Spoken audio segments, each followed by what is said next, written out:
Halo sobat belajar semua, semoga semua sehat selalu ya, dan bersemangat untuk belajar. Materi yang akan kita bahas kali ini adalah perpindahan kalor. Selamat belajar, dan terus semangat. Apakah kalor itu? Kalor juga disebut sebagai energi panas, yang berpindah dari benda bersuhu lebih tinggi ke benda yang bersuhu lebih rendah. Satuan kalor disebut joule. Perpindahan kalor ada 3 cara, yaitu konduksi, konveksi, dan radiasi. Untuk itu, mari kita kupas satu persatu cara perpindahannya. Konduksi adalah perpindahan panas melalui zat perantara tanpa disertai perpindahan zat perantaranya. Perpindahan kalor secara konduksi disebut juga perpindahan kalor secara hantaran. Pada peristiwa perpindahan kalor secara konduksi, yang berpindah hanya energi kalornya saja. Umumnya, perpindahan kalor secara konduksi terjadi pada zat padat. Berikut contoh-contoh perpindahan kalor secara konduksi. 1. Memegang wajan panas dan tangan melepuh.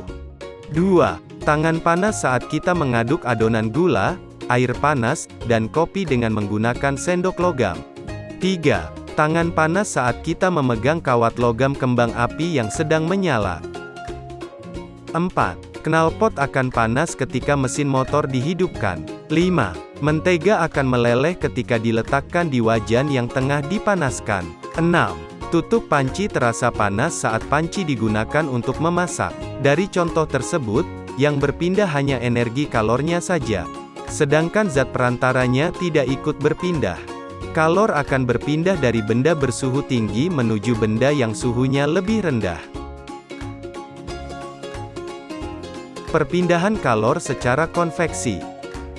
Perpindahan kalor secara konveksi ialah perpindahan kalor yang disertai dengan perpindahan zat perantaranya.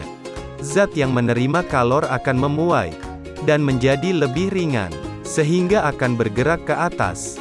Saat zat yang lebih ringan tersebut pindah ke atas, molekul zat yang ada di atasnya akan menggantikannya.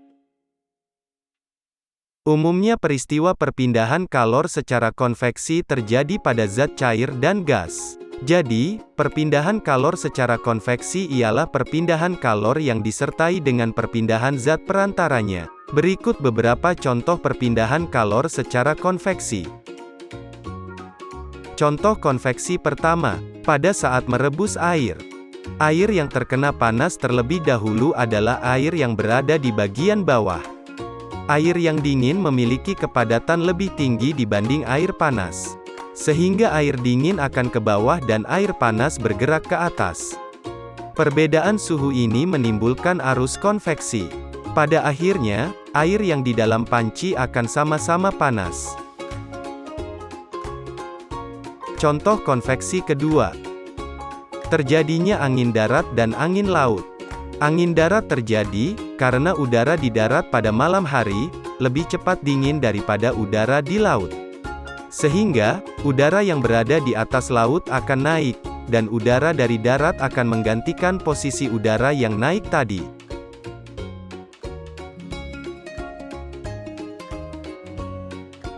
Angin laut terjadi karena pada siang hari daratan lebih cepat panas dibandingkan di laut.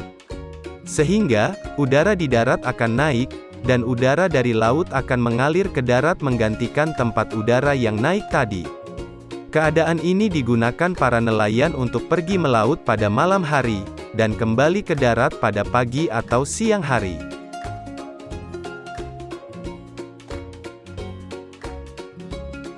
Radiasi. Bagaimana panas matahari dapat sampai ke bumi? Kalor dari panas matahari tidak dapat berpindah secara konduksi, karena udara yang terdapat dalam atmosfer termasuk konduktor yang paling buruk.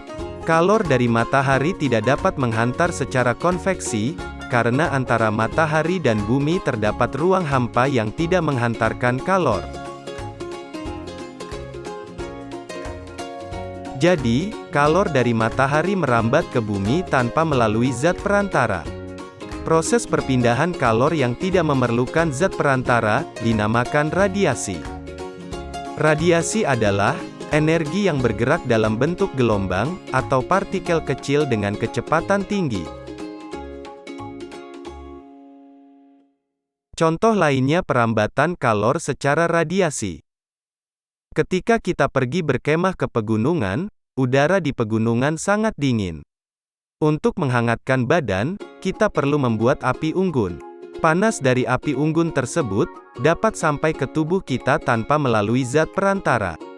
Perpindahan panas seperti ini dikatakan secara radiasi.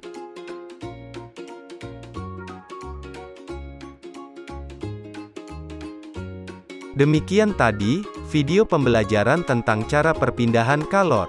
Tentunya masih banyak kekurangan dalam video ini. Silahkan komen positif ya di kolom komentar. Dan jangan lupa like dan subscribe-nya ya. Terima kasih. Sampai ketemu di video pembelajaran berikutnya.